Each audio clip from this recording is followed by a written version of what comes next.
여러분, 우리는 인생을 살아가면서 비우면서 살아가는 인생입니까? 채우면서 살아가는 인생입니까? 여러분들이 인생을 비우기도 하고 채우기도 한다면 비우는 것이 먼저입니까? 채우는 것이 먼저입니까? 상담학과 심리학에서 사용하는 용어 가운데 빈집증후군이라고 하는 말이 있습니다. 특별히 어머니들이 자녀들을 위하여 일생 동안 헌신하고 정성을 다들여서 키워놨는데 어느 날 이 녀석들이 다 커서 떠나버리고 나면 어머니 마음속에 빈집처럼 우울 증세가 찾아오고 허탈한 감이 찾아오는 이 증세, 참으로 무서운 빈집 증후군입니다. 그런데 여러분, 빈집 증후군 못지않게 또 무서운 증상이 있습니다. 그것이 바로 옆구리 증후군입니다. 옆구리 증후군이라고 하는 것은 일생 동안 반려자로 함께 살아오던 한쪽 반려자가 떠나고 난 다음에 옆구리에 찾아오는, 그러면서 허전함과 우울감으로 다가오는 그러한 증세입니다. 그러기에 여러분, 빈집 증후군이나 옆구리 증후군으로 어려움을 겪는 이웃에게 찾아가 공감하면서 그들의 친구가 되어준다고 하면 이것은 생명나무 길을 걸어가는 자들입니다. 여러분, 산을 좋아하는 저에게 등산을 하면서 가장 어려운 일이 무엇이냐고 물으면 저는 한 가지 답을 합니다. 요즘 등산보다는 평지 걷기에 전념하다가 깊어가는 가을의 단풍의 정취를 만끽하고자 지난 주간 오랜만에 앞산을 찾았습니다. 앞산의 용두골 초엽에서부터 무언가 심상치 않은 기분이 들었습니다. 아니나 다를까 몇 걸음 옮겼을 뿐인데 젊은 남자가 조그마한 나뭇가지에 목매여 죽어있는 모습을 보았습니다. 무슨 사연인지는 알 수가 없습니다. 그런데 저는 1년에 한 번꼴로 그런 모습을 목격하곤 했습니다. 참으로 기분이 좋지 않았습니다.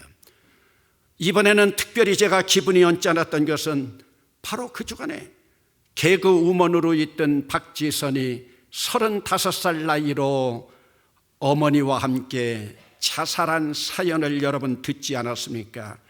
얼마나 아픈 사연이기에 자살하는 딸도 말려야 할 어머니가 딸과 함께 동반 자살을 했을까? 여러분, 박지선은 개그우먼으로 활동을 하면서도 효녀로 소문이 나 있고 고려대학을 졸업 맡은 수재라고 하는 평을 받았습니다. 무슨 사연인지는 모르지만 그러나 그 가족들이 겪고 있는 한 가지 분명한 아픔은 있었습니다. 그것은 바로 인터넷에 실려있는 악플이었습니다. 그것도 다른 이유가 아닙니다. 박지선이처럼 저렇게 못생긴 것이 왜 화장도 하지 않으면서 무대에 나오냐고 하는 악의적 표현이었습니다. 여러분, 사람 못생긴 것 자기 마음대로 됩니까? 오죽하면 그 악플에 대해서 몇 년 전 그의 아버지가 우리 딸은 피부 희귀병입니다. 그래서 화장도 하지 못합니다. 여러분들이 좀 이해해 주십시오 하면서 아버지가 통곡하는 마음으로 응답했던 적이 있습니다. 그런데 여러분, 이제 그 아버지가 겪어야 할 빈집 증후군, 그리고 옆구리 증후군, 이것을 겪어야 되니 세상이 얼마나 원망스럽겠습니까? 그러면 여러분, 오늘 여러분 가운데서도 빈집 증후군이나 옆구리 증후군을 겪는 분들이 있습니까? 그러면 오늘 여러분들은 여러분의 빈집을 무엇으로 채웠습니까?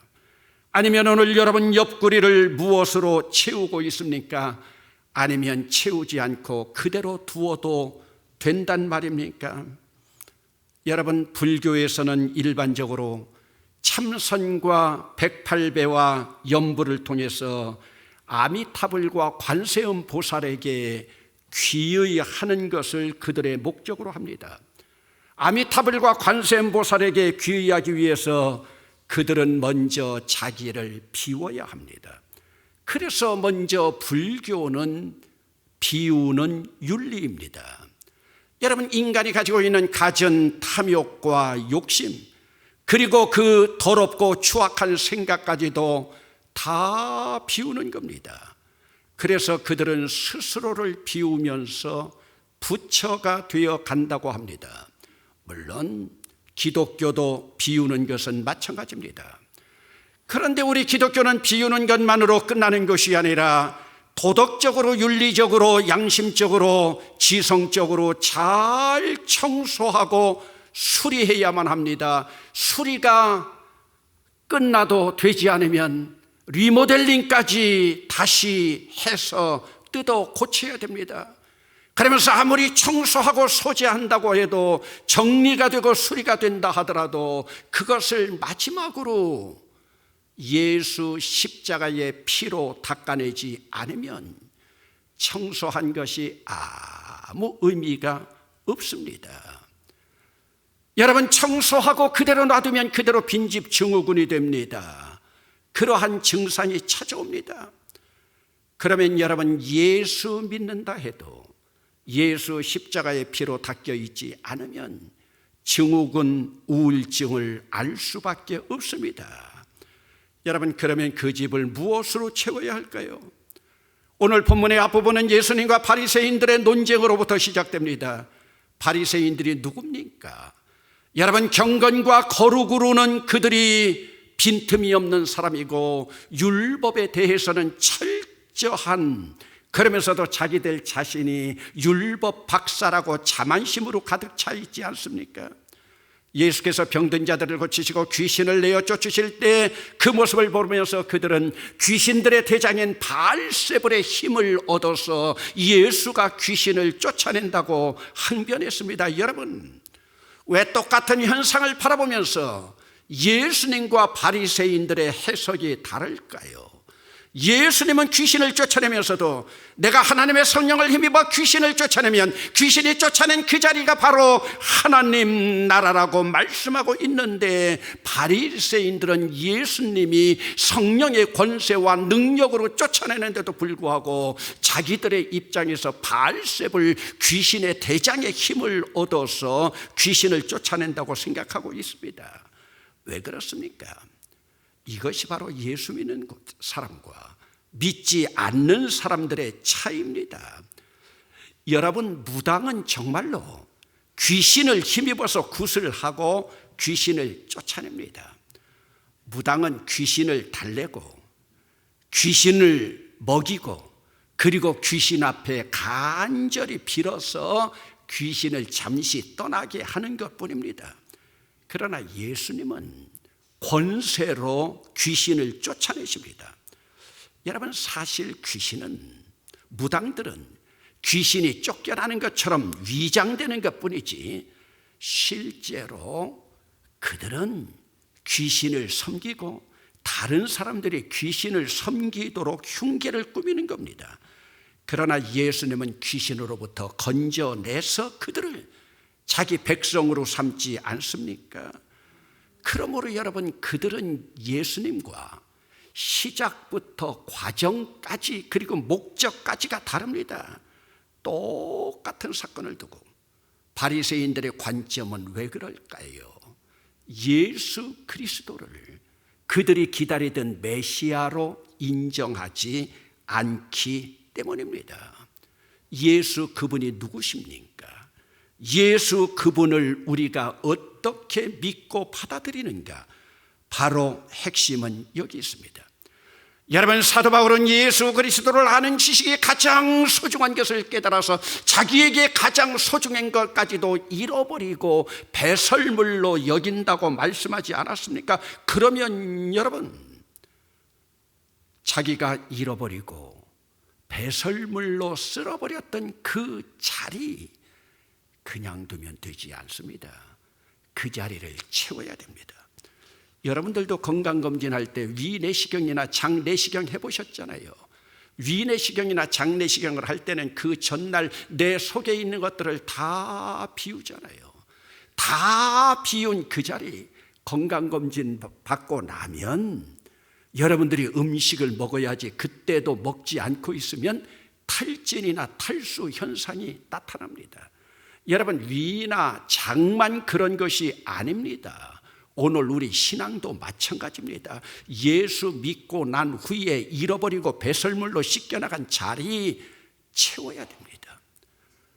오늘 우리가 지성적으로, 윤리적으로, 사상적으로, 양심적으로 우리 자신들이 청소해서 잘 정리되어 있다 하더라도 내 영혼의 집에 십자가로 씻고 그대로 비워두면, 주인이 입주하지 않으면 이전에 내쫓았던 귀신이 호시탐탐 다시 눈여겨보면서 들어올 틈을 찾습니다. 여러분, 예전에 쫓겨나갔던 그 귀신 쫓아냈더니 전국 방방곡곡 다 쉴 곳을 찾아다니다가 나중에 내 집도 또 엿봅니다. 그런데 이번에는 내 집을 보니까요, 청소가 잘 돼 있어요. 이전에 자기가 있을 때보다 청소가 잘 돼 있으니 이제는 나발을 봅니다. 나 옛날 살던 거 청소가 잘 돼 있고 수리가 잘 돼 있으니 우리 모두 함께 들어가자. 그래서 이전에는 귀신 하나가 있던 것이 이제는 귀신 7이 함께 들어옵니다. 귀신 7이 함께 들어온다고 하는 것은 완전 숫자가 아니겠습니까? 이제는 그들이 와서 틀어서 주인 노릇하고 있는 거예요. 그러다 보니 이제는 이전보다 더 악해졌습니다.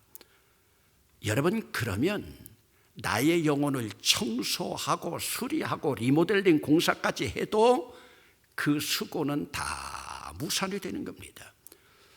여러분, 이전 어린 시절에 저와 함께 주일학교에서 신앙생활 열심히 하던 친구들 5, 60년 만에 때로 만날 때가 있습니다. 얼마 전에도 울산에 부흥회를 갔더니 자기 아파트 앞에 부흥회 현수막이 붙어 있는데 그곳에 강사 이름으로 박희종 목사가 써 있더라는 거예요. 그래서 그 교회에서 50몇 년 만에 제 친구를 만났습니다. 그런데 이전에 청년회장하고 연합회 회장하고 예수 그렇게 잘 믿더니요, 울산에 직장 잡고 결혼하고 나서 예수 떠난 지 벌써 수십 년이 됐습니다. 여러분, 때로 보면은요, 예수 믿었다가 믿지 않는 자들이 더 악독할 때가 많이 있어요. 여러분들도 그런 경험이 있을 겁니다. 전도하다 보면 사도신경도 암송하고 주기도문도 암송하고 심지어 십계명까지 줄줄 암송하는 사람인데 전도가 먹히지 않아요. 왜 그럴까요? 이전에 예수 믿고 열심히 사도신경, 주기도문, 십계명으로 청소하고 수리했던 그 자리, 십계명으로, 사도신경으로, 주기도문으로 청소했다 해도 그 자리에 새 주인을 모시지 않고 있다가 보니까 이전보다 더 악한 7 귀신이 들어와서 그들이 그곳에 좌정하고 있는 거예요. 그러다 보니까 이제 그들이 마음문을 걸어 잠그고 심지어는 예수 믿는 사람까지도 손가락질하고 교회를 욕하는 자들이 있잖아요. 그래서 차라리 생짜배기 전도하는 것이 낫습니다. 오늘 본문 마지막 부분에 보세요. 이 악한 세대가 또한 이렇게 되리라. 이 악한 세대가 또한 이렇게 되리라. 지금 세대가 이렇게 되어가고 있습니다. 그러면 여러분, 이런 악한 세대 속에서도 그 영혼의 집을 무엇으로 채워야 될까요? 사도 요한은 요한복음 6장 54절 56절에서 이렇게 권하고 있습니다. 내 살을 먹고 내 피를 마시는 자는 영생을 가졌고 마지막 날에 내가 그를 다시 살리리니 내 살은 너희들의 양식이요 내 피는 너희의 음료로다. 예수님의 살이 우리의 양식이고 예수님의 피가 우리의 음료예요. 그러므로 내 살을 먹고 내 피를 마시는 자는 내 안에 거하고 나도 그들 안에 거하리라. 여러분, 오늘 우리 영혼의 집은 예수의 살이 양식이 되고 예수의 피가 음료가 되어서 채워져야만 오늘 우리는 늘 만족하고 배부르고 풍족한 삶을 살 수 있지만 이곳이 바로 천국입니다. 그러므로 여러분, 우리의 양식은 예수밖에 없습니다. 여러분, 오늘 여러분 영혼의 집 무엇으로 채워져 있습니까? 행여 아직도 채워지지 않은 빈집은 아닙니까? 여러분, 오늘날 사람들이 왜 허해지고 왜 허전하고 왜 우울하고 슬퍼질까요? 내 영혼의 집이 채워지지 않으면 그렇습니다. 그러기에 살아갈 의미가 없어요. 자기 목숨을 제 손으로 끊는다니까요. 여러분, 우리나라가 OECD 국가 가운데 20, 30대 자살률이 첫째갑니다. 왜 그렇습니까? 내 영혼의 집을 채우지 못했어요.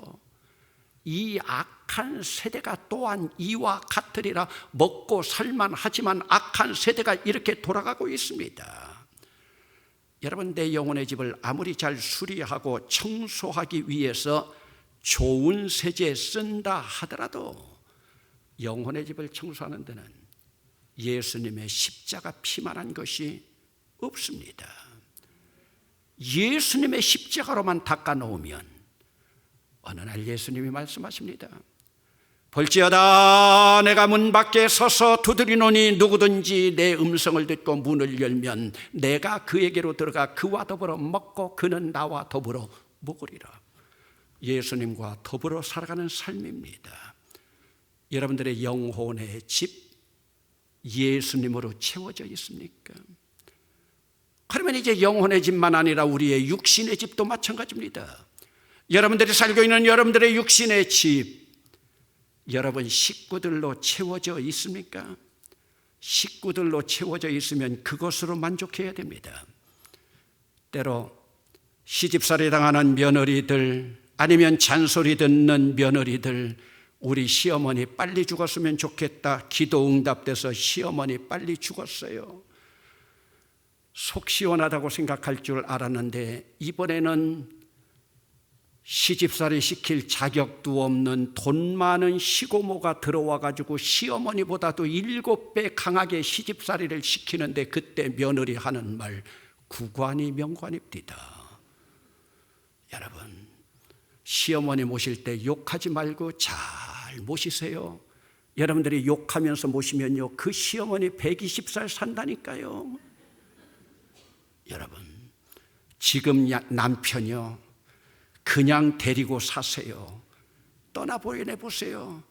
평생 왼수라고 해도요 옆구리 증후군 온다니까요. 잔소리쟁이 여러분 마누라요 불평하지 마세요. 떠나보내면 옆구리 증후군 찾아와요. 옛말에는 그런 말도 있잖아요. 요즘이야 없지만 이가 서말이라니까요. 여러분 영혼의 집, 여러분의 마음의 집, 여러분 육신의 집 무엇으로 채워져 있습니까? 아직도 세상 것들로 채워져 있습니까? 왕으로 오시는 그리스도, 그리스도가 왕으로 오시는 계절입니다. 내 영혼이 왕으로 오실 그리스도의 피로 채워지고 청소되고 그분이 주인 되어 있는가? 그러면 오늘 이 시간 여러분들이 한번 찾아가 봅시다. 여러분들의 거실로 가봅시다. 여러분 거실에 예수님으로 채워져 있습니까? 부끄러움이 있는 것이 아무것도 없습니까? 여러분 자녀들이 있는 서재로 들어가 봅시다. 여러분 음란한 것들 하나도 없고 그 자녀들이 건전하게 자라고 있습니까? 여자들이 있는 주방으로 가봅시다. 냉장고 문을 열어봅시다. 여러분 주님으로 가득 차 있습니까?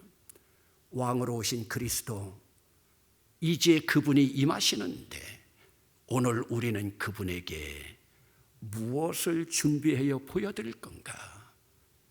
기도합시다.